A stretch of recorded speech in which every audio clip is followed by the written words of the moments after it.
This is Noah Kabaki with the Collegian Wired, and I am here with Luis Ramirez, who has recently done protest coverage on Dìa Sin Inmigrantes. Hi, Luis. Hello, Noah Kabaki. How did you hear about this protest? A flyer on the George's Burgers stand in Cesar Chavez and Breed Street, I want to say. And around what time did you arrive to the protest? I got there around 12, which was an hour after they said they were going to start, but as we had a smaller crowd than the previous protests, we didn't start marching until after 12.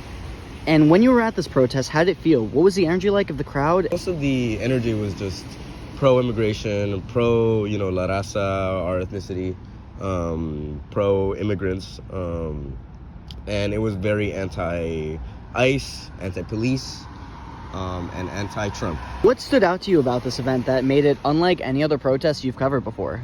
The route that we did. Typically, most of the protests have passed by City Hall. This time we did not pass by City Hall. We went through most of Boyle Heights, not most, but we went through a portion of Boyle Heights. We started in Mariachi Plaza and went to downtown to the Immigration Detention Center, to the ICE building. And then we went back to Boyle Heights. I was surprised that we did not go to the City Hall. And while you're going through Boyle Heights and downtown, did you get any reactions from the public or from police, anybody in general?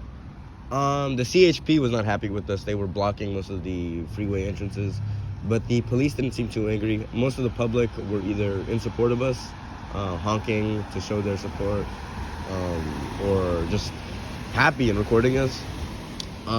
There weren't as many instigators or anybody trying to be negative towards us. There was a little division within the crowd, but that's it. And what was your personal reaction to seeing so many demonstrators come together in solidarity about this? It made me very, very, very happy to see. I was very, very pleased to see. Maybe it wasn't as big as the first day, but as the first Dìa Sin Inmigrantes, pero I'm very happy that we were here either way. I'm happy that people came out to support either way. And what part of the protest was most memorable to you? There was a tagger that had gotten almost assaulted, some would argue. Why? He put Viva La Raza on the Cesar Chavez Bridge going towards Boyle Heights. And another one of the demonstrators had went up to him and tried to grab his can out of his hand, and it started a whole conflict within the crowd. How do you feel about that? It was sort of infuriating. I don't like the idea of these movements being in solidarity with one another, and one idea or one way of demonstrating, protesting, making that disravel. I think that's disgusting, and I don't think that should happen. Viva la raza.